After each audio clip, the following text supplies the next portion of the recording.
నమస్తే, welcome to చిత్రసీమ. ఈ వారం రిలీజ్ అయిన సినిమాల ఫలితాలు ఎలా ఉన్నాయి, అవి బాక్స్ ఆఫీస్ వద్ద ఏ రకమైన రిజల్ట్ ఇచ్చాయో తెలుసుకుందాం. భలే ఉన్నాడే మొత్తం వదలరా ఈ సినిమాల గురించి కాస్త టాక్ ఎలా ఉందో మనకి చెప్పడానికి ఎన్లిస్ట్ భరద్వాజ్ గారు సిద్ధంగా ఉన్నారు. వారితో మాట్లాడదాం. Hello sir. హలో సార్, వారం వచ్చిందంటే ఏదో ఒక సందడి ఉంటూనే ఉంటుంది మనకి టాలీవుడ్లో. సో మొత్తం వదలరా ఒక అంటే ప్రీవియస్ హిట్ అయిన మూవీని బేస్ చేసుకుని దీన్ని సెకండ్ వెర్షన్ అంటే కంటిన్యూటీ ఉంది. సీక్వెల్ అంటే ఆ కథకి కంటిన్యూషన్ గానే నడిచింది. అందులో క్యారెక్టర్లు ఇందులో క్యారీ ఫార్వర్డ్ అయినాయి. ఈ సినిమాలో కూడా కథ కూడా అక్కడే లీడ్ తీసుకున్నారు. అంటే ఇద్దరు డెలివరీ బాయ్స్ జీవితంలో జరిగేటువంటి సంఘటనల నేపథ్యంలో అది నడుస్తుంది. ఆ ఇద్దరు డెలివరీ బాయ్స్ ఉద్యోగాలు కోల్పోయి మళ్ళీ కొత్త ఉద్యోగం కోసం వెతుక్కోవటం దగ్గర మొదలవుతుంది ఈ సినిమా. అయితే శ్రీసింహ ఈ సినిమా అంటే మత్తు వదలరా తర్వాత చాలా ప్రయత్నాలు చేశాడు ఆయన, కానీ ఏదీ వర్కౌట్ అవ్వలేదు. చివరికి మళ్ళీ రితేష్ రాణా దగ్గరికి వచ్చాడు. ఆయన వచ్చి ఈ సినిమా ప్రయత్నం చేశారు. ఇది ఆడియన్స్ని అయితే ఎంగేజ్ చేయగలిగింది సినిమా. ఇది పాత పద్ధతిలోనే ఒక రకంగా క్రైమ్ థ్రిల్లర్గా నడిపారు.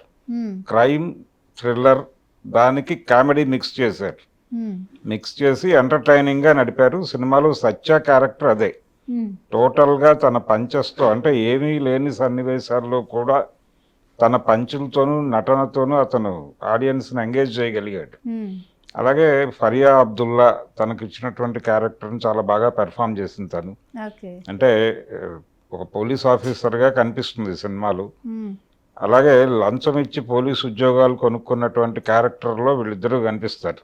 శ్రీసింహ అలాగే ఇతను రెండో క్యారెక్టర్ వీళ్ళిద్దరు అంటే వీళ్ళిద్దరూ సత్య, వీళ్ళిద్దరూ అందులో డెలివరీ బాయ్స్గా యాక్ట్ చేశారు. ఇందులోకి వచ్చేసరికి పోలీసు క్యారెక్టర్లో కనిపిస్తారు. పోలీసు ఉద్యోగాన్ని లంచం ఇచ్చి కొనుక్కుంటారు వీళ్ళు. అక్కడి నుంచి మొదలవుతుంది సినిమా. మొదలయ్యి ఇందులో కూడా ఒక క్రైమ్లో ఇరుక్కుంటారు వీళ్ళు. అంటే వాంటెడ్గా వీళ్ళని ఫ్రేమ్ చేస్తారు.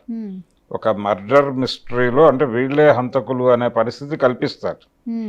దాని నుంచి ఎలా బయటపడ్డారు వీళ్ళు అనేది సినిమా. ఫైనల్గా బయటపడతారు.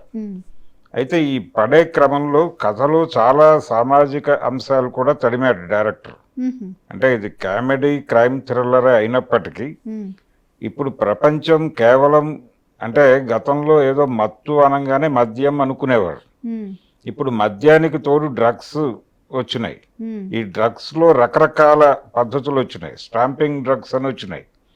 అవి చిన్న చిన్న అసలు జస్ట్ అలా సిమ్ కార్డ్ అంత ఉంటుంది. అది జేబులో పెట్టుకుని క్యారీ చేస్తున్నారు. ఎక్కడ పడితే అక్కడ డెలివరీ జరుగుతోంది. ఇది గవర్నమెంట్స్ కూడా చాలా కంగారు పడుతున్నటువంటి అంశం. దాని మీద కొంత సినిమా నడిపాడు. అది చాలా ఈజీగా కన్జ్యూమ్ చేసేస్తున్నారు జనాలు. దాని మీద కొంత డ్రైవ్ జరిగింది ఈ సినిమాలో. అది ప్రస్తుతం రాష్ట్ర ప్రభుత్వం పర్టికులర్గా ఈ డ్రగ్స్కి సంబంధించి చాలా కీలకంగా వ్యవహరిస్తోంది. అంటే దీన్ని ఎట్లాగైనా కంట్రోల్ చేయాలనే ప్రయత్నంలో ఉంది. ఇది ఒక మత్తు. ఈ మత్తుకు తోడు టెక్నాలజీ మత్తు అనేది ఇంకా ఉంది. ఇప్పుడు ప్రపంచాన్ని పట్టి పీడిస్తున్న మత్తుల్లో డ్రగ్స్ తర్వాత టెక్నాలజీ మత్తు అంటే సెల్ ఫోన్ మత్తు కూడా. ప్రతి ఒక్కరి దగ్గర ఫోన్ ఉంటుంది. ఫోన్లో కెమెరా ఉంటుంది. రకరకాల యాప్స్ ఉంటాయి. ఎవరి యాక్టివిటీ ఏమిటనేది తెలుసుకోవడం పెద్ద కష్టమేం కాదు.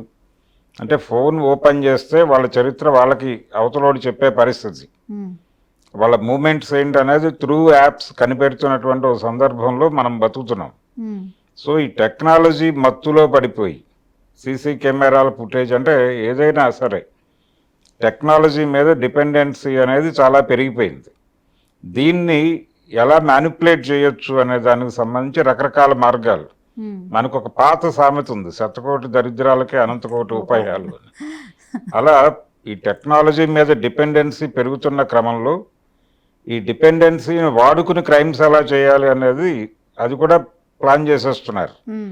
దీన్ని సినిమాలో బాగా మాట్లాడగలిగాడు డైరెక్టర్. అది కొంత ఎంగేజ్ చేసింది ఆడియన్స్ని. అంటే కేవలం కామెడీ, కేవలం యాక్షన్ సన్నివేశాలు, థ్రిల్లర్ ఈ జానర్తో మాత్రమే కాకుండా కొంత ప్రస్తుత ప్రపంచం ఎక్కడ బతుకుతోందో ఆ ఏరియాలోకి వెళ్ళి సినిమాని నడిపే ప్రయత్నం చేయటం వలన కొంత సినిమా ఎంగేజింగ్గాను అలాగే సినిమా ఎంటర్టైనింగ్గా ఉండటంతో పాటు కొన్ని విషయాలు తెలియజేసే ప్రయత్నం కూడా చేశారు ఈ సినిమా ద్వారా. అది బాగుంది. అంటే ఇప్పటి వరకు అతను చేస్తున్నటువంటి సినిమాలు బాలనటుడిగా ప్రవేశించాడు శ్రీసింహ. యమదొంగ సినిమాలో ఎంట్రీ ఇచ్చాడు అతను. అక్కడి నుంచి రకరకాల ప్రయాణాలు, మధ్యలో అసిస్టెంట్ డైరెక్టర్గా మారాడు అతను. రంగస్థలంలో సమంత ఫ్రెండ్స్లో కనిపిస్తాడు. ఇలా రకరకాల ప్రయోగాలు చేస్తూ హీరోగా సెటిల్ అవ్వాలి అనే ఉద్దేశంతో ప్రయత్నం.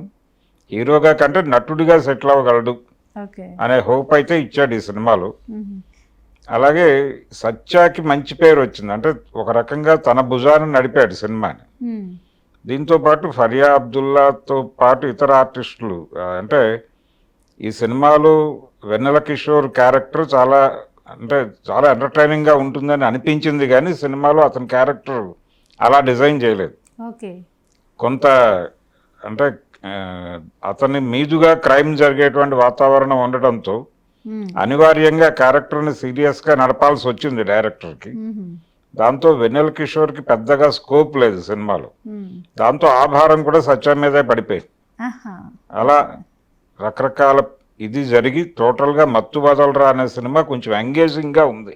డైరెక్టర్ సక్సెస్ అయినట్టే. ఆడియన్స్ కూడా ఫ్రెష్గా ఫీల్ అయ్యారు. సినిమా బాగుందనేటువంటి అభిప్రాయంతోనే బయటకు వచ్చారు. అంటే థియేటర్లో కూర్చున్నటువంటి ప్రేక్షకుడిని ఇబ్బంది పెట్టలేదు డైరెక్టర్ కానీ నటులు కానీ. చాలా అంటే క్లైమాక్స్, ప్రీ క్లైమాక్స్ చాలా థ్రిల్లింగ్గా కనిపించినాయి. అంటే స్క్రీన్ ప్లేకి సంబంధించి చాలా మ్యాజిక్ నడిపాడు సెకండ్ హాఫ్లో. అంటే ఎవరు ఈ క్రైమ్ చేసుంటారు అనే వైపు రకరకాల లీడ్స్ ఇస్తూ నడిపించి ప్రేక్షకుడిని ఫైనల్గా వీళ్ళు ఎవరు ఊహించని దిశగా తీసుకెళ్ళి అక్కడ కూడా ఒక మానవీయ కోణం పెట్టి, అంటే ఎవరైతే హంతకుడు, అంటే మనం చాలా డిటెక్టివ్ నవలలు వీటిలో చూస్తుంటాం హంతకుడు ఎవరు అనేది చాలా క్యూరియస్గా ఉంటుంది. అయితే ఆ హంతకుడు కూడా హంతకుడిగా మారటానికి ఉన్నటువంటి కారణం అది సామాజికం అవటం, దాని మీద డ్రైవ్ చేయటం వలన అక్కడ కూడా జస్టిఫికేషన్ జరిగింది ఆ క్యారెక్టర్కి కూడా. అది కొంత ఆడియన్స్ని సాటిస్ఫై చేసింది. అలా కొత్తగా అనిపించింది సినిమా, బాగుంది. అలాగే నటీనటులు అందరి పెర్ఫార్మెన్స్ చాలా బాగుంది.